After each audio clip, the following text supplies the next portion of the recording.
up a fight. They didn't even make the sound. Today we're gonna talk about medical collections.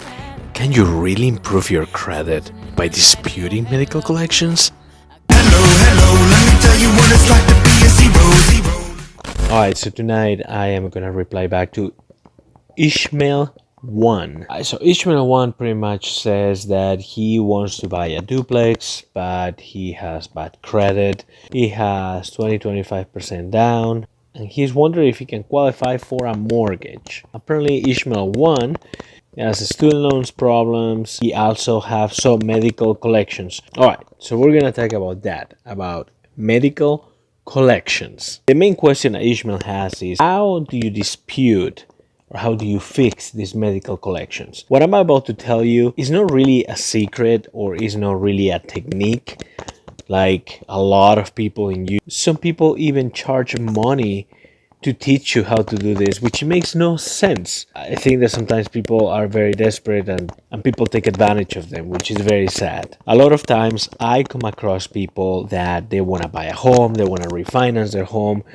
they want to do something, but they have 1, 2, 3, 4, 5, several medical collections that their score could be a lot higher if they didn't have those medical collections. Therefore, they are not able to qualify for what they're looking for. Okay, so what I'm about to tell you is not really a secret or is not really a technique. However, I personally look it up as a glitch. I think there is a glitch in the system. I don't think that the bureaus necessarily plan this to happen, but it happens. I am a witness that this truly works. I've got people that went from being declined to qualify, just barely qualify, but at least qualify because of disputing medical collections. So just like any kind of collections, you will see the collection account on the credit report. It will be listed, it will show the details of the account and the balance or the amount that you are supposed to pay to get out of collections, right? The difference is that when you dispute a medical collection, a few things happen in the algorithm. Number one, temporarily removed from credit. What does that mean? That collection stops counting towards your score. So say for example that you are at 570, right? And you remove a couple medical collections, or 2 medical collections stop counting towards your score. So you go from 567 to 581. And in my case, of course, we go as low as 580. I don't know, each company has its own rules and regulations, but say that you go from 567 to 581. Now, all of a sudden, you go from no loan to be able to buy a home or refinance in this case, if that makes sense. So how do you do it? I'm going to put in the description section 3 links for Equifax, TransUnion, and Experian. If you click on the link, it will take you to the Bureau's website where you can dispute that specific medical collection. My personal advice, the advice that I'm gonna give you is you wanna contact your loan officer. If you don't have one, you wanna find one. You wanna talk to someone that does mortgages, and you wanna ask them, number one, to pull your credit report. You want them to tell you what accounts they see in collections, what medical accounts are in collections. And you can want the details of those accounts, like, the dates, the balance, the company, contact information, all that kind of stuff. Once you have that information, you want to go to the links that I'm going to post on the description section of this video, and you're going to kind of follow the steps. It's very simple, very easy to do. It's a pretty user-friendly process, if that makes sense. Honestly, as long as you dispute the medical collection, it doesn't really matter the reason why you're disputing it. Like I said, I'm just explaining to you the glitch. It doesn't really matter the reason why you're disputing. Say, for example, that you paid that medical collection, okay? And you're like, you know what? I already paid that. I don't know why it's showing on my credit. Well, you follow the link, follow the steps, and there's a drop-down box that says, what's the reason of your dispute? And you put there, well, I already paid this account. Or I don't recognize this account. I don't even know what this account is. Or pretty much you want to specify the specific reason why you're disputing. After you do that, normally around 3 days later, like 3-4 days, I'm gonna say 3 days.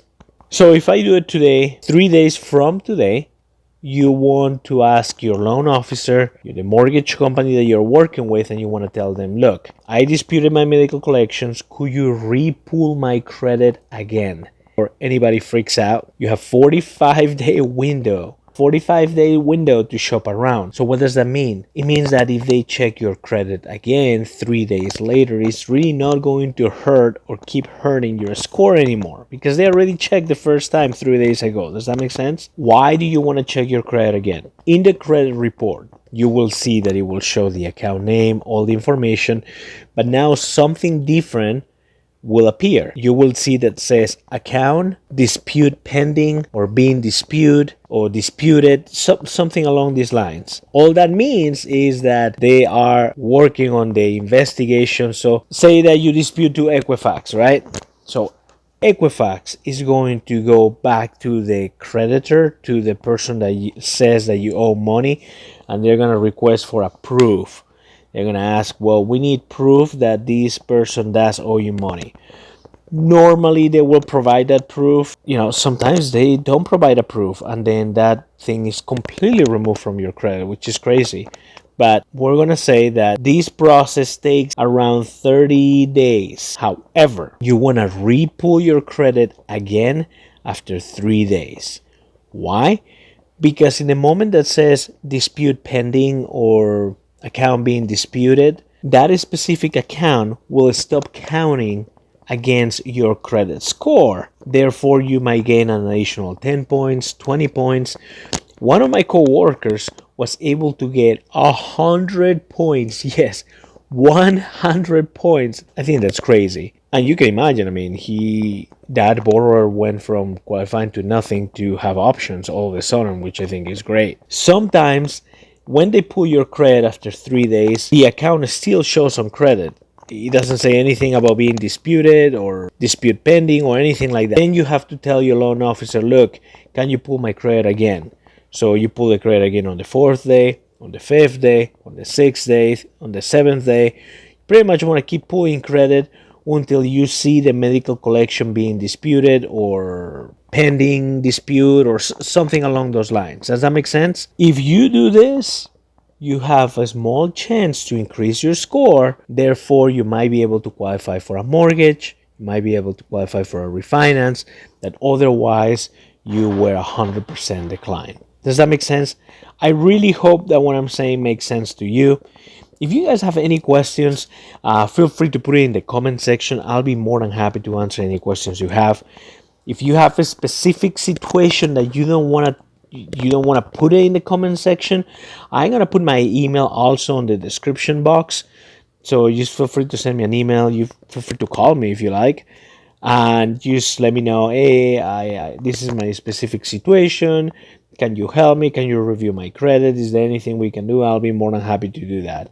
Again, I'm not trying to sell you anything. If you are currently working with a loan officer, go ahead and give them a call and maybe show them this video if they don't know about this glitch, I guess. Like I said in previous videos, I believe that one of the requirements to have a successful refinance, home purchase, is finding a loan officer that you trust, that you like, and you feel comfortable with, that you can share your financial situation with him without feeling judged, without feeling criticized and that kind of negativity. Does that make sense? Thanks again for watching. Please, if you're watching this for the first time, subscribe, hit the bell, and do all that jazz, and I will talk to you guys later.